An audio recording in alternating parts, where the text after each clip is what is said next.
Atmanirbhar Beti Bachao Beti Padhao. Chief secretary గారు with his kind permission సభా కార్యక్రమాన్ని ప్రొసీడింగ్స్ని కొనసాగిస్తారు.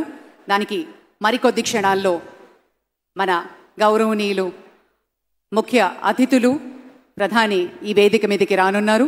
ఆ వెంటనే కార్యక్రమం ప్రొసీడింగ్స్ని చీఫ్ సెక్రటరీ గారు కంటిన్యూ చేస్తారు.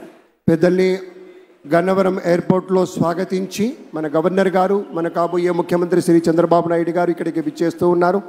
నిమిషాల వ్యవధి మాత్రమే ఉంది పెద్దలారా. సమయ పాలన తెలిసినటువంటి పెద్దలు కాబట్టి మరొక మాట గుర్తు చేసుకుంటే, మన ప్రధాని ఇచ్చినటువంటి పిలుపులు మీకు తెలుసు కదా.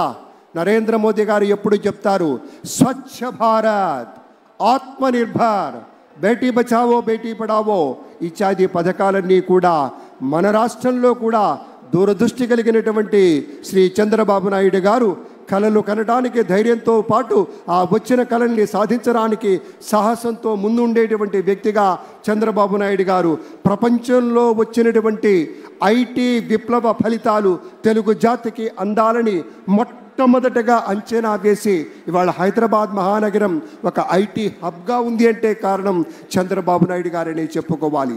అలాగే ఆయన ఒక మహాస్వాప్నికుడు ఆకలి లేని దేశాన్ని కలలు కంటాడు.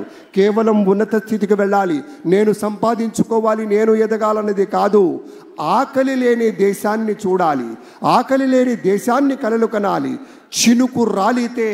చినుకు రాలితే విత్తనమై మట్టి గుండెల్లో దూరి మొక్కై తనువంతా విచ్చుకొని మహావృక్షంగా ఎదిగి రేపటి రోజుకు కావలసినటువంటి విత్తనాలను కూడా అందించేటువంటి రీతిలో ఎదగాలన్నదే లక్ష్యంగా ఉన్నటువంటి నేత మన ముఖ్యమంత్రిగా చంద్రబాబు నాయుడు గారు ప్రమాణ స్వీకారం చేయబోతూ ఉన్నారు. అలాగే మరి గవర్నర్ ఆఫ్ తెలంగాణ, ఇటీవల రాజకీయ రంగ ప్రవేశం కూడా చేసినటువంటి డాక్టర్ తమిళసై సౌందరరాజన్ గారికి సవినయంగా స్వాగతం పలుకుతున్నాం. మేడం గారికి చాలా ప్రత్యేకమైనటువంటి స్వాగతం అమ్మా. డాక్టర్ తమిళసై సౌందరరాజన్ గారు తెలంగాణ రాష్ట్రంలో గవర్నర్గా ఉన్నా కూడా మన మీద కూడా అవ్యాజమైనటువంటి అనురాగం, ప్రేమ, వాత్సల్యం, కరుణ ఉన్నటువంటి తల్లి, ఆ తల్లికి స్వాగతం పలుకుతూ ఉన్నాం. అలాగే ఇప్పుడే చెప్పుకున్నాం, ముఖ్యమంత్రి గారు కాబోతున్నటువంటి 4వ మారు ముఖ్యమంత్రిగా ప్రమాణ స్వీకారం చేయబోతున్నటువంటి శ్రీ నారా చంద్రబాబు నాయుడు గారి గురించి. ఆకలి తీర్చే కూడవుతాడు మన చంద్రబాబు నాయుడు గారు. అలు పెరగరి నాగలిగా మారి దుక్కి దున్ని అన్నం పెడతాడు. అందుకే కించిత్ అతిశయోక్తి అయినా కూడా ఆయన శివుడు, అందుకే ఆయన భవుడు, అందుకే జన మనోహరుడు. కాబట్టే రోడ్లలో ప్రజా నదుల్లో నవచైత్ర పదాల్ని నడిపించేటువంటి నాటకుడిగా మనవి చేస్తూ ప్రైమ్ మినిస్టర్ శ్రీ నరేంద్ర మోదీ గారు ఈ ప్రాంగణానికి విచ్చేశారు. మన గవర్నర్ శ్రీ అబ్దుల్ నజీర్ గారు కూడా విచ్చేసి ఉన్నారు.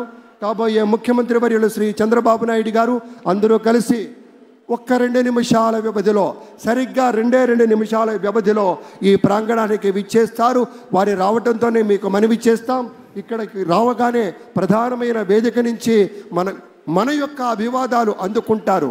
ఆ వెంటనే ఈ పక్కన ఉన్నటువంటి పోలీస్ బ్యాండ్ సిబ్బంది మన జాతీయ గీతాలాపన ఉంటుంది. ఆ సమయంలో మనమంతా లేచి నిలబడాలి. అది గౌరవం, అది మన ధర్మం, అది మన లక్షణంగా మీ అందరికీ మనవి చేస్తూ, నదుల్లో చైతన్య పదాల్ని వెల్లువెత్తించినటువంటి నాయకులుగా, మనుషుల్లోని నవనవోన్మేష ఆశ వసంతోత్సవాన్ని వెదజల్లినటువంటి గుండె చప్పుడుగా ఉండేటువంటి చంద్రబాబు నాయుడు గారు 2 నిమిషాల్లో ఇక్కడికి రాబోతూ ఉన్నారు. భూమి కోసం, భక్తి కోసం, పేద ప్రజల విముక్తి కోసం నిరంతర పోరాటం, ప్రగతి కోసం, ప్రజల కోసం నిత్యం విజ్ఞాన రథం ఆయన గళం. చంద్రబాబు గారి విజయం వ్యక్తిత్వం ఎప్పుడూ కూడా తప్పనటువంటి విజయం. ఒక విశేషమైనటువంటి రీతిలో ఒక మహానేతగా ఒక ప్రమాణాలు నెలకొల్పి మన ప్రగతికి ఆనందకరమైనటువంటి ప్రయాణం చేయించేటువంటి ఒక రథ సారథే మన చంద్రబాబు నాయుడు గారు. మరొక్క నిమిషంన్నర వ్యవధిలోనే